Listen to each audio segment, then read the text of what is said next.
Well, welcome into episode of Palmerston North Boys High School Under the Grandstand. Ruben Love from Boys High, first 15 to the All Blacks. Ruben, great to have you here on the podcast, and I can see, just watching you walk across the park here, across the number one field from the school, that this place always did and still means a hell of a lot to you. Yeah, of course. It's where I learned all my life lessons, where I made my best friends. It's where my dream of playing for the All Blacks and wanting to represent this school kind of came to light. So, yeah, this place, like you said before, it's been a staple in my life, and some of the best memories of my life were created here. And I'm just grateful to have like a foundation that I can look back on and say that those were the best times of my life, and just so many role models coming through the school and teachers that have helped shape my life as well. So I'm just grateful to have this place here.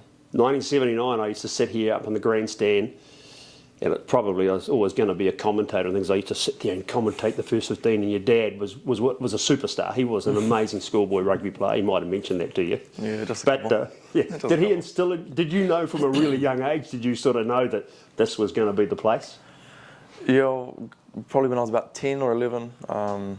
That's when I kind of started to know that people would come up and say, "Oh, your dad was a good footy player." And once we moved to Palmerston North when I was 12, we'll go walking around the mall, and you know how it is when people were playing in the 80s and 70s. You see each other at a coffee shop or the mall, and they stop and chat for about 30 minutes. And the amount of times that has happened to Dad, or he's taught somebody here at Boys High, or they used to watch him play rugby. It just happens all the time. And I think from when I was born, my dad tells me as soon as he knew that he was having boys, we were enrolled in Palmy Boys, so there was no other option really. Yeah. So what age are you, 24 now? 24, yeah. 24. Already, you've been through the first 15, you played at Maori All Black under 18 level, New Zealand under 20, Hurricanes, Wellington Lions, you're into the All Blacks. I mean, that's a lot to have packed in already. I mean, does it feel like it's flying by, or do you soak up every minute? Time's gone so quick. So quick. I was injured for probably a year. I think it was. I tore my groin in 2023, and that kind of stunted a lot, but it also taught me a lot on how to handle myself professionally a lot better and grow up pretty quick, because when you're in those professional environments with players that are old enough to be your dad, when I was 18, you have to grow up pretty quick. So yeah, it feels like it's flying by. I feel a lot older than I am, but I don't really sit back and look at what I've done. It's always kind of, what's next, and how can I keep making my family proud, and just keep coming back to Palmy and giving back. Yeah. What of the school? What was there? The school in general, and any particular teachers and coaches that instilled in you the capabilities that you have to deal with the high pressure of the highest end of professional sport? Definitely Mr. Van Stipgren. He didn't pick me for the Manawatu under 14s when I was 13 years old in year 9. Were you a bit dark on him about that for a while? 100%. He didn't pick me for the sports development class in year 9 and 10 either. So I made the first 15 training squad in 2017, and since then I think I just always probably annoyed him around how to get better. Can you help me with my skills? And we just cultivated a relationship, and over the years just got real close. And I think it was the end of 2018 we really locked in for that summer, and throughout 2019, and from 2019 to now, he's probably been one of my greatest mentors and one of my best friends, that every time I come home, or every time he wants to come to my games, we just catch up, and it's just like how it was when I was at school, and the times that we've spent in the gym just alone or on the field. Like he's honestly one of the biggest factors in why I think I'm standing with the All Blacks jersey today. Cricket was great love, and was that a tough decision? Because the old cricketing world's Deliro-wise quite alluring too, Did you think hard about that? Yeah, I loved cricket. I started playing cricket when I was 12, and I don't come from a family of cricketers. I come from a family of rugby players, and you had to pick a summer sport. And coming into Boys High, I was year 9, and some of the friends that came in, they had a lot of money, and had bowling machines at their house and had all the flashiest gear. And I remember I came, and I never had private coaching. I'm so grateful that my parents could just afford cricket gear to use, and I think like seeing all the teammates that I played with from year 9 to year 11, because I made the first 11 in year 11, the opportunities that they had, I didn't really have. I never really felt like I was in a place where I belonged. I was probably, I was the only Māori kid there, and I always felt like I had to work the extra little bit harder just to fit in. And when I made my last year, when I made all the central districts and the New Zealand 9 teams, and played against Australia, it's still in the back of my mind. Like I never had private coaching. The only thing I had was my dad giving me a tennis ball, and we had a 3-corner wall at the back of our house because it's an old house. And my dad would just make me go throw a ball, and I was a wicketkeeper, and I'd catch it or throw it and I'd hit it because I was a batter as well. And the hours that I spent there, and his friend, Ralph Leonard's. Ralphie, yeah, he sorted, I'm not sure how, but he sorted out one Christmas a crazy catch, one of those rebounders things. Yeah. And that was the only coach that I had was a crazy catch, really. So my but dad, nothing wrong with that, eh? It's not at all. That's what I'm saying. That's what I'm saying. Like everything. Yeah. Awesome. Like my dad was a softballer, and everything I learned with cricket just came from watching YouTube or was self-taught or my dad. So I think that's why I loved it, because it was just from the ground up. Yeah. We've mentioned Marty, your dad, a lot. But what about, I don't want to go too far without mentioning, your mum and dad. Yeah. Mum's influence? Yeah, mum's influence. She's a strong woman. She's the only one from her family that lives in New Zealand. Both her parents passed away, and her younger brother. So she's doing it all alone and doing it tough. So for me, what she's taught me is just probably mental fortitude.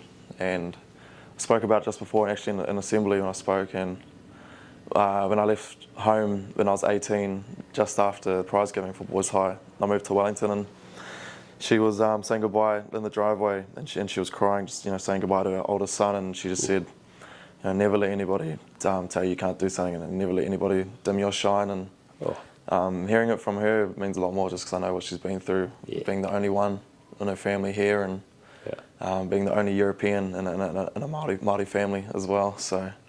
Yeah, she's a strong woman, and I feel like she claims that all the sporting genes come from her, but I've seen her try to catch a ball. But she's a strong woman. Yeah. Got a lot of respect, and that was probably the moment where I was like, I've got no options to fail. Like I want to do it for her. And no excuses, just do it. Yeah. How fantastic to have that.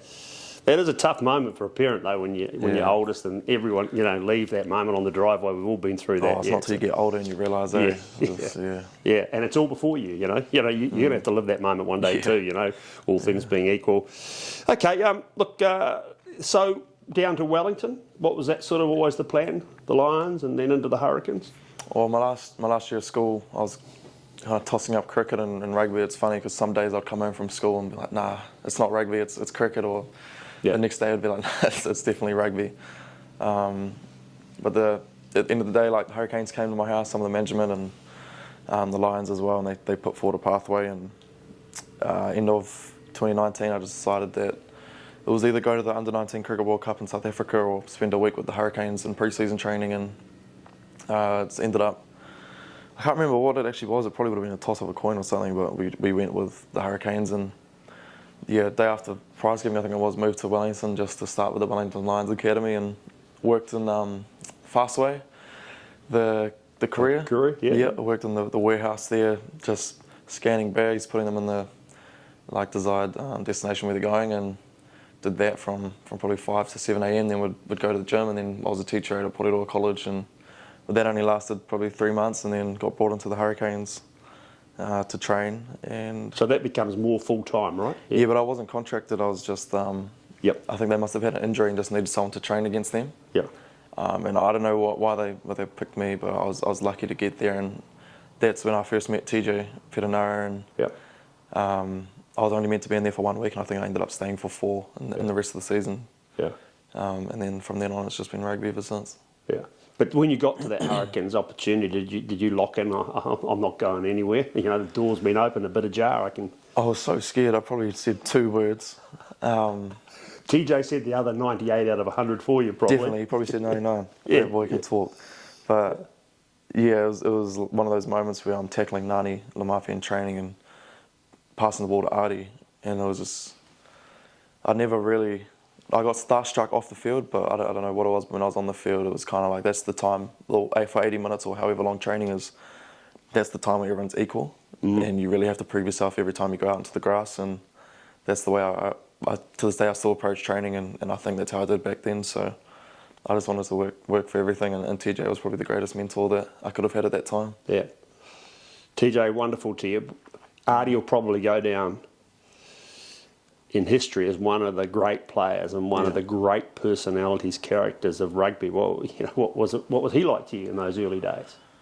He was good. We were living close to each other. Actually, I was in Island Bay, and he was in Miramar. So we would actually like catch up for swims and coffees and stuff. And I think what him and TJ saw was just a fresh, wide-eyed 18-year-old, similar to what they would have been when they came in. And obviously, it was a different era when they started. I don't think older guys would have been as approachable or welcoming. Yeah.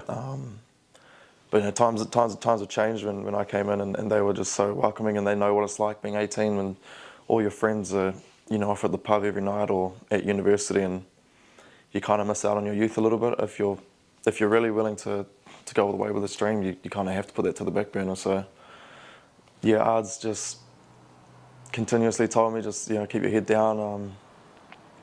Just remember like why you're doing it and who you're in Wellington for a reason. If you wanted to stay home and do what your friends are doing, you would have stayed back in Palmy and done what they're doing. So like you might as well make the most of this opportunity, because if you muck this up, it's a one-way ticket back home. And like I really just wanted to make the most of it, and I was so glad that they told me that, because it means more coming from someone that's been through the fire, that's done it, rather than someone that's just talking off the street. Yeah. Do you remember the first time you ran out in the Hurricanes jersey? Yeah, it was for the Highlanders, but I was against the Highlanders. Sorry. I only got probably 5 minutes at fullback, and I didn't touch the ball, and I got bunted by Thomas Umunga Jensen. He ran. He was already at the try line. Yeah. And he just saw me coming across, and I think he just wanted to throw me off. Give you a welcome in. Yeah. So that was my debut. So there wasn't actually much to remember from that. But my first start was 2 weeks later at first 5 against the Crusaders, and they won it that year. And they had a pretty stacked team: Richie Mwanga, David Havili, Sevi Reese, George Bridge was there as well. Like star-studded team. And again, I was nervous for the week of it, like running at 10. I remember the first training was a walk-through training, and I had Nani Lamafi outside me. Yeah. Cam Roygaard was debuting off the bench as well, one of my good mates. Had Artie at 8, and I was just like, what am I doing? Like, I have to run this team. Yeah. I was 19 years old, and I was like, I don't know what to do. I just wanted to not let anybody down, but running out to that was so special. It was a packed Sky Stadium on I think it was a Sunday afternoon game or a Saturday afternoon, and we lost in overtime, which I was pretty gutted about. But I just remember the roar of the crowd, and that week, all the support was amazing, and it was pretty special. Yeah, fantastic. Next step up is the All Black environment. Did you recall your first sort of phone call about that, or when you sort of got the nod? Yeah, last year it was a tricky one, because I felt like I had a decent Super Rugby season, and obviously it was a dream to make the All Blacks. And the team naming was on, and my name didn't get called out, but I got the call from Razor saying, you'll be in his injury cover. Which is kind of like mixed emotions, really. Yeah. All you dream of is seeing your name get called out on the radio and the TV broadcasts, and I thought I had a good shot. It just didn't happen, and I was with my family, and I was just so gutted. And the injury cover happened, and it was a tough one to take, but I knew that it's still an opportunity, and if you just go in there, just like the rest of my career, from being from boys high, getting brought into the first 15 training squad, like you just put your head down and say nothing and just do the work, good things will happen. So yeah. You've had your injuries. We talk about being injury cover, but we've touched on your injuries, but you've always seemed to have had this capability to sort of park them, come up with a plan, work on it and get over them. I mean, you've taken yourself over to Australia, I think, for sprint training and things like that. What sort of sparks that, and is that something driven by you? Yeah, I just want my family to be proud. At the end of the day, I love seeing them happy when I do well, or you know, when people talk about the Love last name, I want it to be talked about in good lights, and selfishly, I want to be the best. I'm competitive. Here at Boys High, is one of my good mates, Stuart Cruden. He was probably the reason why I got so competitive. He was the best a rugby competitive Cruden now. This yeah, I think they all are. But exactly. he was one of my best mates, and we just competed the whole time. And he was a lot better than I was at rugby. But yeah, just being injured, like you can't control when it happens, man. Like it just happens. But you can control how the rehab process goes. And every time you're injured, there's always an opportunity to come back as a better player, and there's no excuses not to. So yeah. With the rehab and modern medicine and everything, I think you can almost give yourself a bit more longevity, I guess, off 100%. The favourite position. Now, this is going to be one to cut. You've been asked a million times, but I'm going to just ask it again. Yeah. I grew up playing 10. Yeah. All my schooling with Stuart, when I came to Boys High, Stuart Cruden was first 15 at year 10 at first 5. Yeah. Unheard of. So he was there, so there's no kind of getting around that. So I just went to fullback. Yeah. And right now in my career, I played 10 this year for the Hurricanes. Once we kind of put a few pieces of the puzzle together, and I like 10. Yeah. Right now, at some point you have to make a decision, and I feel like it's impending, like I'm getting close to it. But right now, like I'm enjoying 10. I've always been kind of looked at as a fullback first 5, but I think people forget that I came to the Hurricanes as a first 5, and I missed 2 seasons for the Hurricanes because of my groin. So yeah, I'm enjoying playing 10, and that's where I think long term I'll look to go. Yep. Got an All Black tour coming up. What are your sort of goals and aspirations for that? A Grand Slam tour, and starting in a city like Chicago, where you'll see every movie set you've ever seen in your life as you're walking around. Yeah. Mind blowing, right? Yeah, it's cool to get to go to these places, but the All Blacks have only won 4 Grand Slams before in history, and like we're pretty clear. Razor and the coaches have talked to us just before we disembarked from Perth for the championship, is that this country needs a 5th. So yeah, no matter where we go, it's a shorter tour than normal. I think it's only 4 or 5 weeks. Last year it felt like an eternity. It was my first ever Northern tour, and it's the longest. You thought you'd move there? Yeah, honestly, it was crazy. I just felt like I went on forever, which was I found hard. But we want to win every game. We want to put performances on that this country can be proud of, and like I said before, we want that 5th Grand Slam, because it hasn't been done many times, and Chicago would be an interesting place to start. It's not a place that a lot of us have been to, I don't think so. But yeah, I don't think there'll be any distractions. We just want to win. Do you know anything about Soldier Field, where you'll be playing? The Chicago Bears, Bears? Chicago Bears, and it's the coolest stadium. I won't say too much, but it's got a 60 or 80,000 seat stadium built inside the original 125,000 seat stadium. So it is cool. You will love it. I'll hopefully play. Yeah. Just on the current All Blacks, I mean, world rugby, there's no question, week in, week out, the All Blacks play better teams than we have historically. There's no real weak links, is there? You know, and it's easy for us in the media to sit here with a whole lot of hot air and steam and blow away about it, but at the end of the day, it seems like a camp that's got sort of 2027 on its mind, and there's been a couple of hard losses, but incrementally I feel like it's a team on the rise. Is that how you feel like that within the group? Yeah, we've had some. It's hard because this year we feel like we've played at the start of a series. We've played well one game, and that, like if it's a 2-match, like Argentina won, we played great, smoked them. Argentina 2, put a foot off the throat, we lost. South Africa 1. Played great in Eden Park. All the hype around that test match that's been going on ever since that schedule came out. Defended the Fortress, won that, went to Wellington, played the first half, which we looked probably the best we have this year. Second half came out and just got thumped. Australia, like we didn't feel like we played our greatest, but we won both games. So like we're winning these games, but we're not playing to the best we can, and I feel like that's.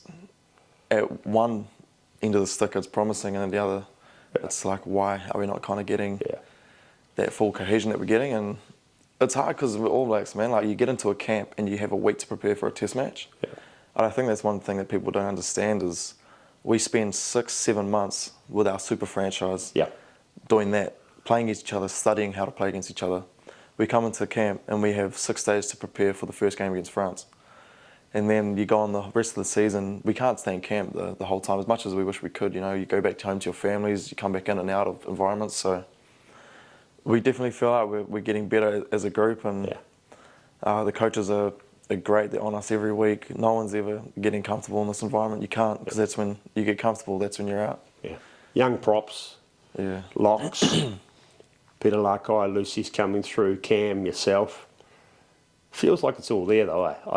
I'm excited as an All Black fan and as somebody in the media, and I've been quite critical of some. They had to be a bit conservative, but now the younger players are rolling through. So exciting times, though.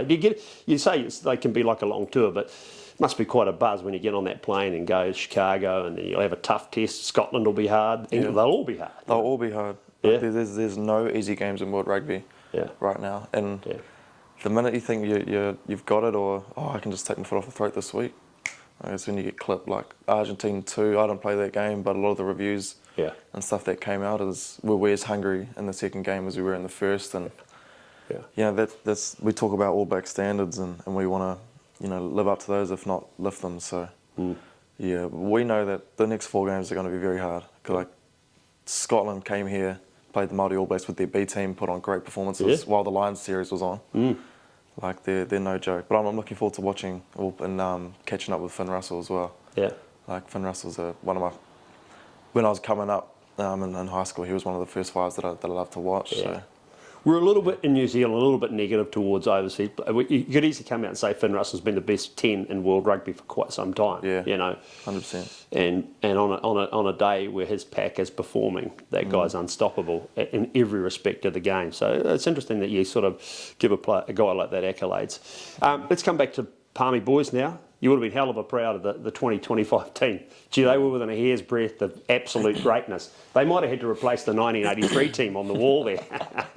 But, it was what a season. Yeah. It's also like I watched 2 of their games, and you can just tell the foundation of their game was just playing for each other and belief. Like, no superstars, everyone just doing their job. And I think as well, you got to give credit to the coaches as well. Like the way that they wanted to play the game, moving the ball well, getting to the middle of the park, playing both sides. They had a great 10 in Jamie Viljoen that was always putting teams in the corners. He's promising as well, so it's awesome. And that's the thing, like a lot of the chat around built not brought as well. These players have come together since under 14s, and I think that's why so many old boys love watching a good Palmy Boys team doing well, is just because they're going up against teams that have bought players in bigger schools with either more people or a lot more money. But all the boys here, and better fields. But the boys here just work hard. They're out in the morning lifting the logs and tyres and what's they call the closet? Like stuff like that it's just pure grit and hard work. And that team this year definitely had all of that. And I know they'll be gutted about losing that final game to Fielding, but they should be so proud. They're definitely one of the best teams that boys I've had in the modern era. Yeah, I definitely think so. And to get the wins against the Hamiltons of this 100%. World have been so hard to beat in recent times. Yeah. Academically, did you have to perform? It seems that did you go all right in that front at school? Yeah, I wasn't great at school. It wasn't for me at the time. I feel I talked about it there. I read one book when I was at school, and that was How to Become an All Black. And it wasn't post school where I found like my love for reading and learning. I don't know why it wasn't there when I was at school. It was just the wrong time. I matured late. Like, don't know what it was, but I definitely didn't apply myself as much as I should have. Like, did alright, got through the bare minimum.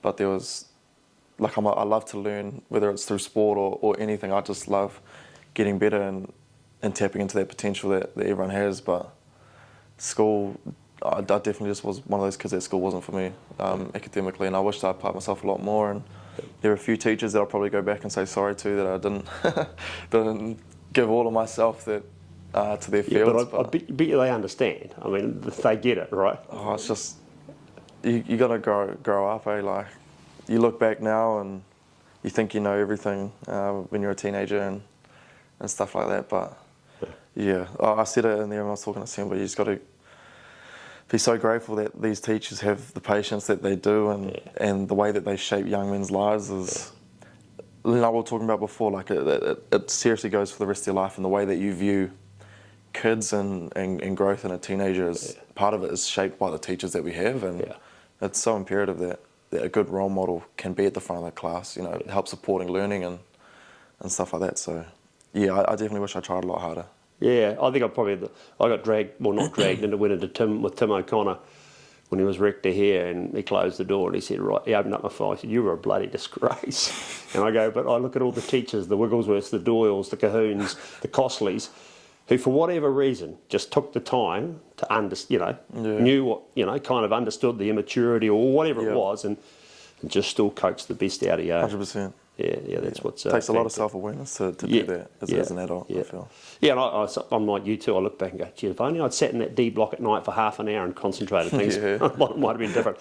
What's your advice to a young guy coming to Palmy Boys now to make sure that they get every last drop out of the place, I suppose? Yeah, just get it in assembly.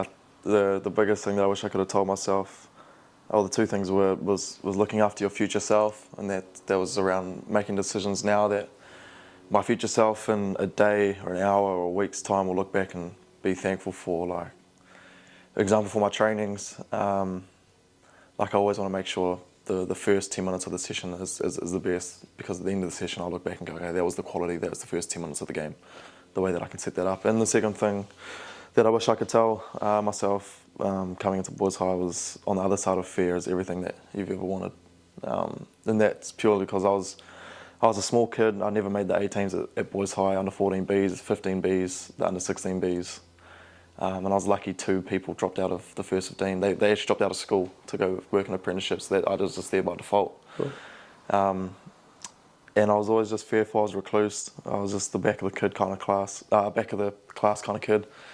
And it was just fear of judgment, fear of being ridiculed and all that kind of stuff. But it wasn't until my parents played a big part in that and helping me get my confidence, and that's just probably one of the messages I always want to try to preach to the kids is, just that fear, and when that kind of decision comes up where you can choose to put yourself forward or put your hand up, just do it, because it's always scarier in your mind than what it actually really is.